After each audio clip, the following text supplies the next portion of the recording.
ከብዙ ዘመናት በፊት በሩቅ ሰሜናዊ አገር በረዶ እና በረዶ በሚሸፍኑት ተራሮች መካከል አረንጓዴ ግርግም የምትባል ቆንጆ መንግስት ነበረች። ይህች መንግስት ስሟ አረንጓዴ ግርግም ብትባልም በዘላለም በረዶና በረዶ ተሸፍና ነበር። ነገር ግን ህዝቧ ደስተኞች ነበሩ ምክንያቱም መንግስታቸው በሁለት ቆንጆና አፍቃሪ እህቶች ንግስቶች ትመራ ነበር። ትልቂቱ ንግስት ራሄል ትባል ነበር። እድሜዋ 22 ነበር። ጸጉሯ እንደ ወርቅ ያብረቀርቅ ነበር። አይኖቿ ደግሞ እንደ ሰማያዊ ሐይቅ ግልጽ ነበሩ። እሷ የበረዶን ኃይል ትቆጣጠር ነበር። በእጇ ንክኪ ውሃ ወደ በረዶ ይቀየር ነበር። በረዶን ወደ ውብ ክሪስታሎች ትቀይር ነበር። ትንሿ ንግስት ደግሞ ሩት ትባል ነበር። እድሜዋ 18 ነበር። ጸጉሯ ጥቁርና ተንጠባጣቢ ነበር። አይኖቿ ደግሞ እንደ አረንጓዴ ደን ጥልቅ ነበሩ። ሩት የፀሐይ እና የሙቀት ኃይል ነበራት። በእጇ ንክኪ በረዶ ወደ ውሃ ይቀየር ነበር። ደረቅ መሬት ወደ አረንጓዴ ሜዳ ትቀይር ነበር። ሁለቱም እህቶች እጅግ በጣም ይዋደዱ ነበር። ገና በልጅነታቸው ወላጆቻቸውን አጥተው ነበር። ስለዚህ እርስ በርሳቸው ብቻ ነበሩ። ራሄል ሩትን እንደ ልጅዋ ትንከባከባት ነበር። ሩት ደግሞ ራሄልን እንደ እናቷ ታከብራት ነበር። አብረው መንግስታቸውን በጥበብ እና በፍቅር ያስተዳድሩ ነበር። ራሄል በቀን ውስጥ በረዶ እንዳይቀንስና ህዝቧ ምግብ እንዲያገኝ ትጠብቅ ነበር። ሩት ደግሞ በሌሊት በረዶ እንዳይበዛና ሰዎች እንዳይቀዘቅዙ ትጠብቅ ነበር።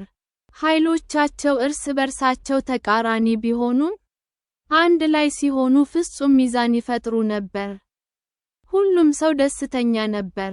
ነገር ግን አንድ ቀን አንድ አስከፊ ነገር ተከሰተ። ከሰሜን ተራራዎች አንድ ጥንታዊ ጨለማ ኃይል ተነሳ። ይህ ኃይል የበረዶ ልብ ተብሎ ይጠራ ነበር።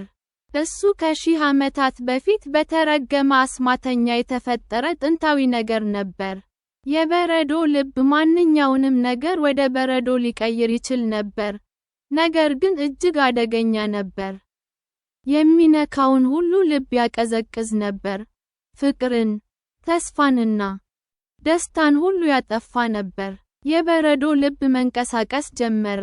በረዶ ኃይል ወደ መንግስታቸው ተሰራጨ። መጀመሪያ ላይ ትንሽ ነበር። አንድ አበባ ደርቃለች። አንድ ወንዝ ቀዘቀዘ። ከዚያም ይበልጥ እየተባባሰ ሄደ። ሰዎች ደስታቸውን ማጣት ጀመሩ። ልጆች መጫወት አቆሙ። አሮጌዎች መዝፈን አቆሙ። መንግስቱ በጨለማ ተሸፈነች። ራሄል እና ሩት ተጨነቁ። ራሄል፣ እህቴ፣ አንድ ነገር ተፈጥሯል። ህዝቤ እየደከሙ ነው። እኔ ማድረግ የምችለውን ሁሉ ሞክሬያለሁ፣ ነገር ግን አልቻልኩም አለች በሐዘን።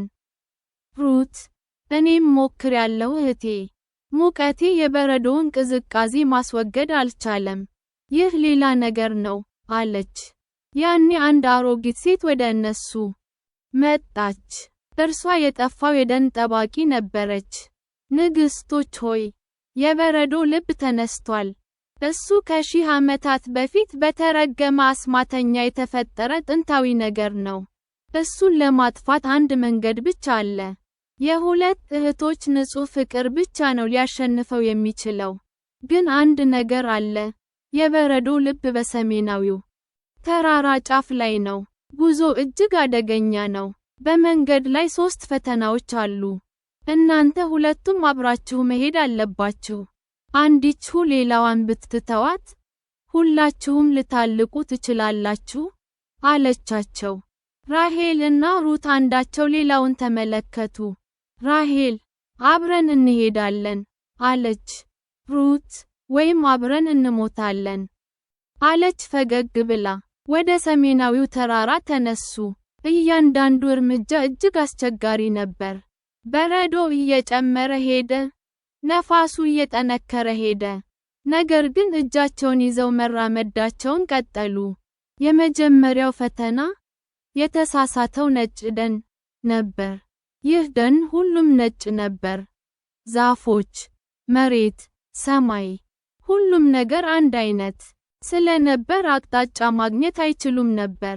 ራሔል፣ የት ነው መሄድ ያለብን? ሁሉም ነገር አንድ አይነት ነው አለች በጭንቀት። ሩት፣ አይኖችሽን ጨፊ እህቴ፣ ልቤን ስሚ አለቻት። ራሔል አይኖቿን ጨፈነች። ሩት ቀስ ብላ ዘፈነች። ዘፈኗ ስለ ልጅነታቸው፣ ስለ ፍቅራቸው፣ ስለ ተስፋቸው ነበር። ራሔል ልቧን ከፈተችና የሩትን ዘፈን ተከተለች። በድንገት ከልባቸው ወርቃማ መንገድ ታየ። ይህ መንገድ ነው አሉ አብረው። ወደ ኋላ አልተመለሱም። ሁለተኛው ፈተና የእሳት ጅረት ነበር። በፊታቸው ላይ እሳት እየፈሰሰ ያለ ጅረት ነበር። ሙቀቱ እጅግ አስፈሪ ነበር። ራሔል፣ እንዴት እናልፋለን? የእኔ በረዶ ሊቀልጥ ይችላል አለች። ሩት፣ የእኔ ሙቀት ግን ያቃጥለዋል አለች። ከዚያም አንድ ሐሳብ መጣላቸው። ራሔል፣ እህቴ፣ አብረን ከሆንን አለች። ራሔል እጇን ዘረጋችና ጠንካራ የበረዶ ድልድይ ፈጠረች። ነገር ግን ድልድዩ እየቀለጠ ነበር። ሩት እጇን ዘረጋችና የሙቀት ጋሻ ፈጠረች። ጋሻዋ ድልድዩን እሳቱ እንዳይቀልጠው ጠበቀው። አብረው በድልድዩ ላይ ሮጡና በሰላም አለፉ። ሶስተኛው ፈተና የገደል ጩኸት ነበር። በፊታቸው ላይ ጥልቅ ገደል ነበር። በገደሉ ውስጥ አንድ ጥንታዊ እንስሳ ይኖር ነበር። እሱ የተስፋን ሁሉ የሚበላ ፍጡር ነበር። ወደ ገደሉ ሲቃረቡ ፍርሃት ሰማቸው። ራሔል፣ አልችልም፣ እኔ በጣም ፈርቻለሁ አለች። ሩት፣ እኔም ፈርቻለሁ እህቴ አለች። ነገር ግን አንዳቸው ሌላውን አቅፈው ቆሙ። ራሔል፣ እኔ ፈርቻለሁ፣ ግን አንቺን ስለምወድሽ እቀጥላለሁ አለች። ሩት፣ እኔም አንቺን ስለምወድሽ እቀጥላለሁ አለች። ፍቅራቸው የተስፋ ብርሃን ፈጠረ። ገደሉ ውስጥ ያለው እንስሳ ጮኸ እና ጠፋ። ፍቅር ፍርሃትን አሸነፈ። በመጨረሻም ወደ ሰሜናዊው ተራራ ጫፍ ደረሱ። እዚያ ላይ የበረዶ ልብ ይበራ ነበር። እሱ እጅግ ቆንጆ ነበር፣ እንደ አልማዝ ያብረቀርቅ ነበር። ነገር ግን ሲመለከቱት ልባቸው ቀዘቀዘ። ራሔል፣ ይህን ማጥፋት አለብን አለች። ሩት፣ እንዴት አለች። ራሔል፣ የሁለታችንን ፍቅር አንድ ላይ እናድርገው አለች። ሁለቱም እህቶች እጃቸውን ዘረጉና ወደ የበረዶ ልብ ነኩት። ወዲያውኑ ከልባቸው ወርቃማ ብርሃን ወጣ።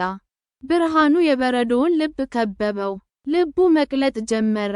የበረዶ ልብ ጮኸ፣ አትንኩኝ፣ እኔ ዘላለማዊ ነኝ አለ።